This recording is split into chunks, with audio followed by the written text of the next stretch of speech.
A lot of work on vintage classic vehicles has to do with fixing up the interiors. And if you're going to be doing a lot of work like that, you got to come back to your roots sometimes, which is fixing and repairing, restoring furniture. This is a really nice leather mission style sofa. Leather has a lot of good patina on it. And the structure underneath failed after 20 years of service.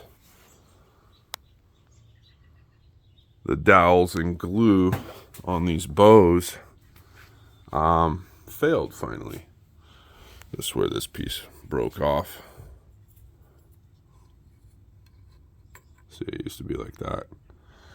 So, just slowly take things apart, reverse engineer how it was put together at the factory. And instead of this plywood for the front support beam, I'm going to be switching to this piece of red oak. So, I'm going to cut it down to size, put it on, glue it, and screw it. And the couch should last another 20 years.